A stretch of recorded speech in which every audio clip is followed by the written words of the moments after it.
Now, what I'd like to do, in 1989, I was going to China. I had been going to China since 1984 with Marty Weiss from Hand America when he first had the contract for the China Mint coins, started in 1982. And by 1989, I was ready to, and had the connections to sign a contract for a program called the Dragon Phoenix coin program. Beautiful coin, it turned out to be one of the most popular coins today. We were the first ones that came up with a 2-ounce gold, a 2-ounce silver, a 20-ounce gold, a 20-ounce silver.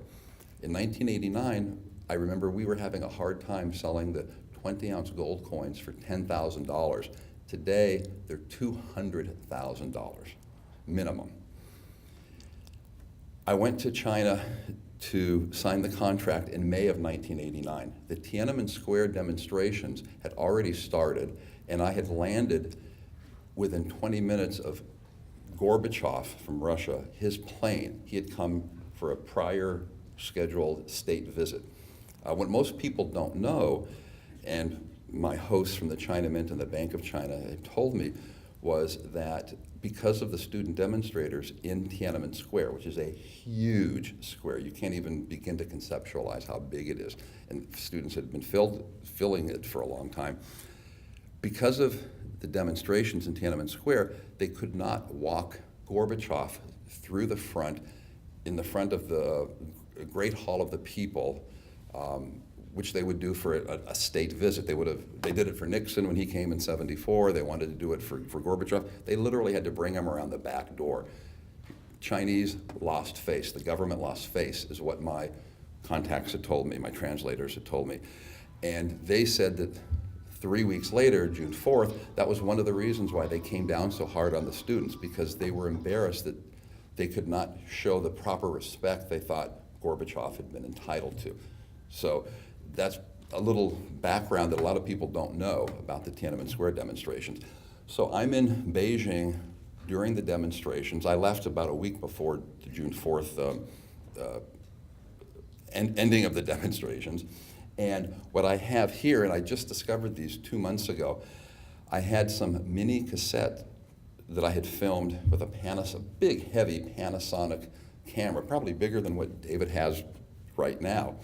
And I had 4 different cassettes that I turned into one DVD.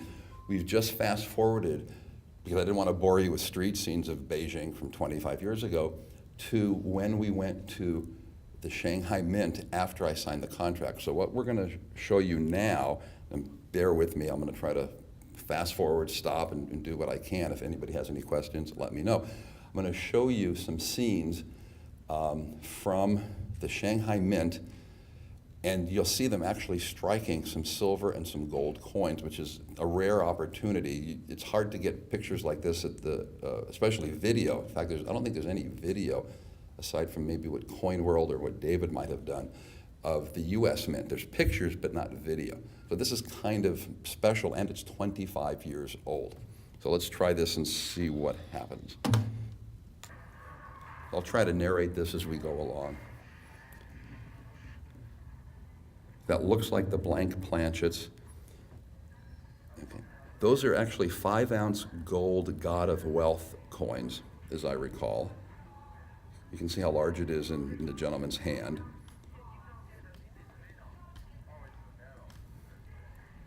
Right, that's not a legal tender coin, it's a metal.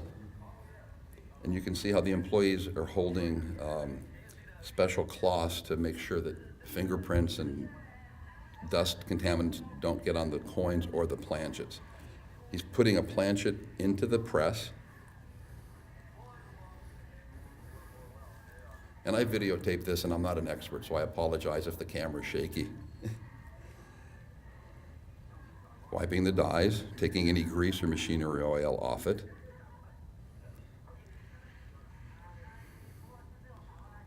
Puts the planchet. You'll see the top die come down in just a second, I believe.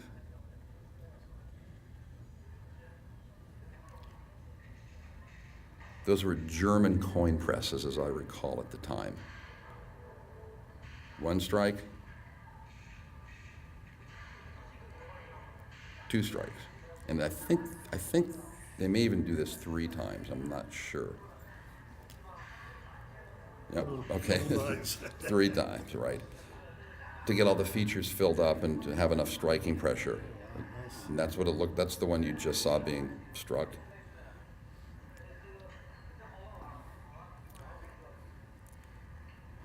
You see the plastic capsules, they immediately go into the plastic capsules.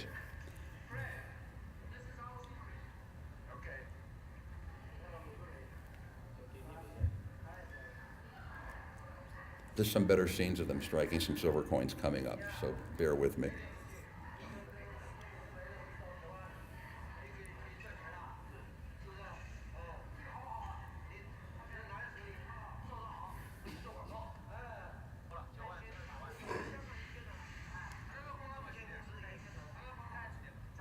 And we can hear the audio up here, but it's all in Chinese, so you're really not missing anything.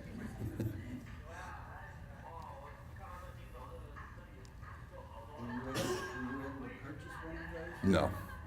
I tried to get samples of the errors that they showed me, and they wouldn't even let me have one as a souvenir. Most mints take pride of manufacturing, and they don't like their errors to get out. So this, I think, is going to be a silver coin. Yeah. You see, they placed the blank planchet, or the planchet. It went down into the collar. Now the design is being struck. The metal expands a little bit, and the reading is put on as the coin expands slightly against the collar that has the reading.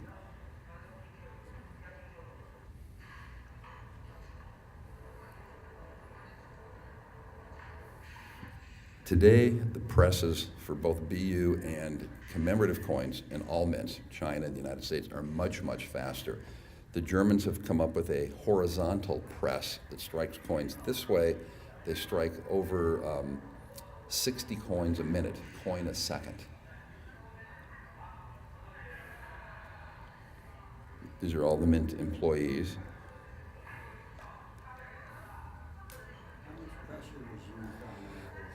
To be honest, on these, I don't know. I know for like a Lincoln cent, I believe it's 60 to 65 tons of pressure. It goes up to 80 tons for like maybe a half a dollar or a dollar. So it's something around there. My guess, 60 to 70, 80, or maybe even 90 tons of pressure for a bigger diameter coin. Yeah, those are big. Yeah.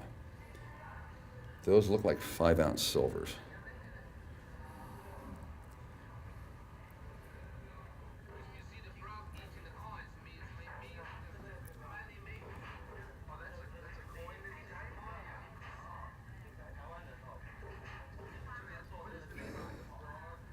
And that's obviously a much smaller coin. You see him picking it up with tongs, pressing it.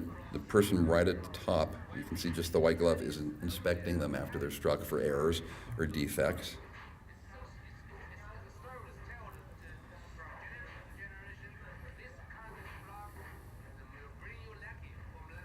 The U.S. Mint today has a audio-visual or a visual component where they check the coins as they're struck, and anything that doesn't fit a predetermined perfect picture of a coin gets rejected. That's why there's so few errors that have come out in the last 10 or 12 years from the U.S. Mint.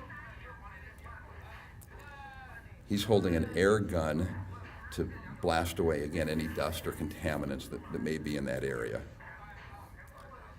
This is a video that is very unusual to see.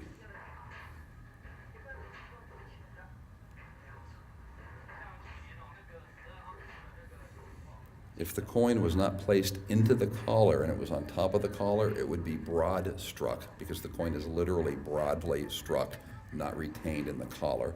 And if the planchet was on top of the collar and not seated directly on top of it, you'd have an off-center strike.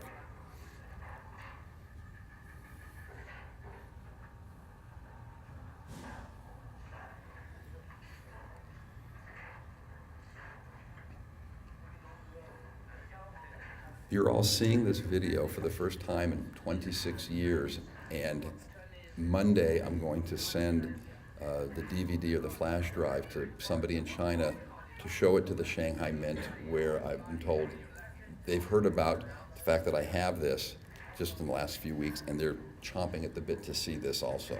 And they'll be able to understand the audio portion.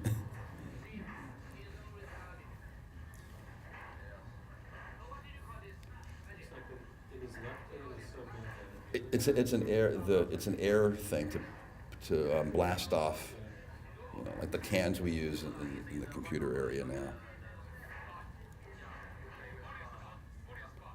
And it's a much more sophisticated process in China now. That's why this is a great little slice of history to show China was just coming into the world, and some of the street scenes that are prior on this video show the streets in Shanghai that probably don't exist anymore.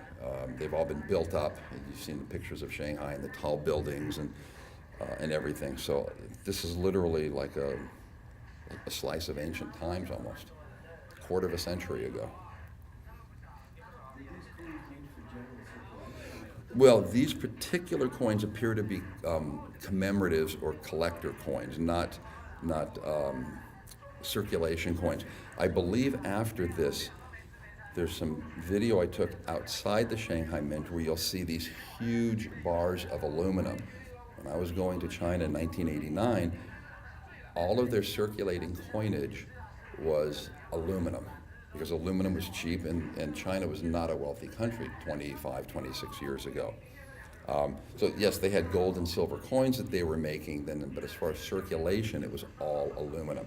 And these very large bars of aluminum ingots, bigger than anything I've ever seen, were all over the grounds of the Shanghai Mint, because at that time there was only one mint. There's 3 mints today, and the Shanghai Mint had to strike coins for all of China, and that's why I think they used aluminum, because it was the most affordable.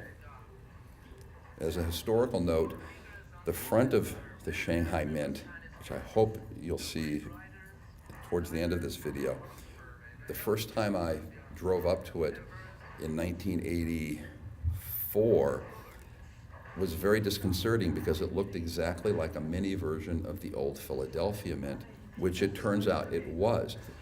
The United States Mint in Philadelphia sold or gave away to China in the 20s a lot of their old used presses, and to honor that friendship deal, the Chinese designed the Shanghai Mint to look like the Philadelphia Mint. So it looks like a little mini Philadelphia Mint, like you would see at Disneyland, a miniature version of something. I believe that's at the end of the video. I'm not 100% sure.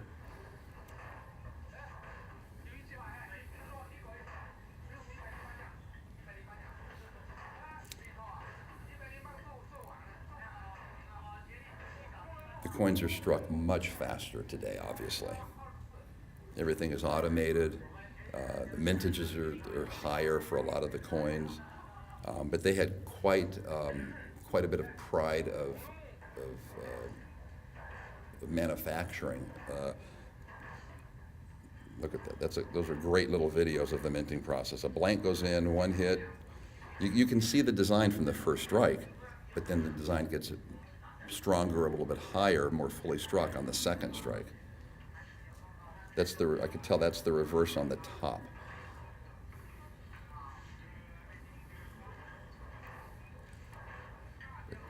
The blank. Pardon? I'm sorry, I can't hear you.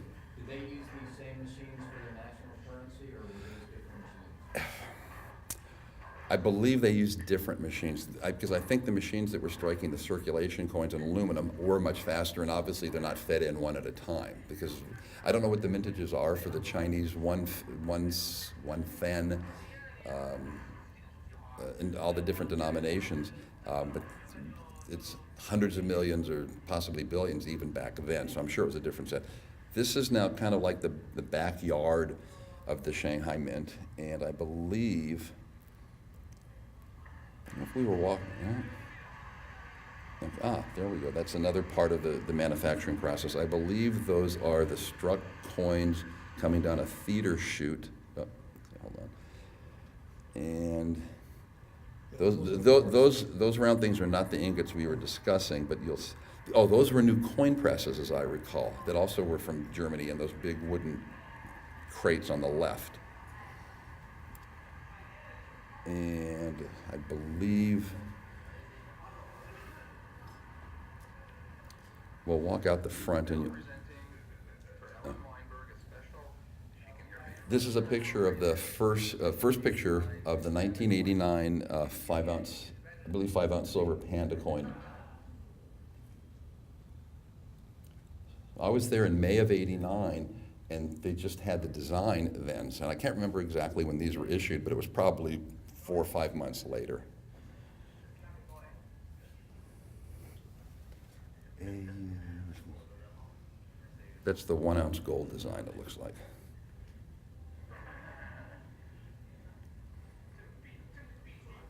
We can fast forward that a little bit. That's their conference room. We're going to fast. We go back, Yeah, that I think was the restaurant we went to lunch in. That's not the Mint.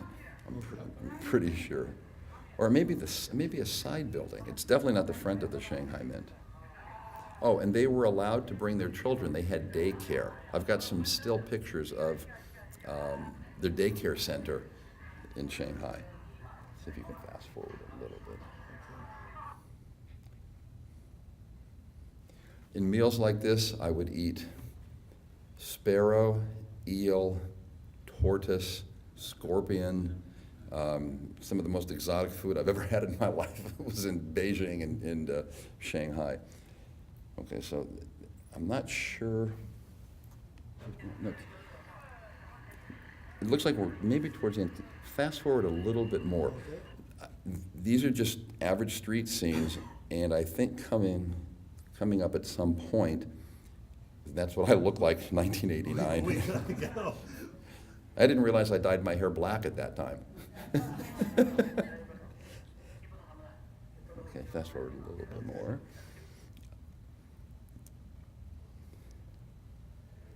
That's their little, what they call oh, there's a picture. Yeah, that's right, keep on going. This is like a little show place. As you can see, it says Shanghai Mint, where they would show some of the coins that they made. It's much more sophisticated now. And I've been told that a picture of Marty Weiss and I from Pan America that was taken in 1984 is still in this shop.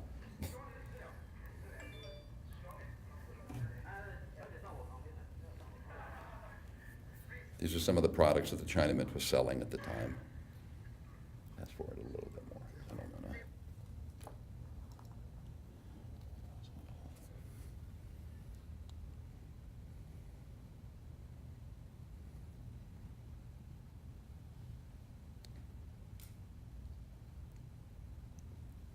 Try to get to some interesting segments. That's the picture I was talking about.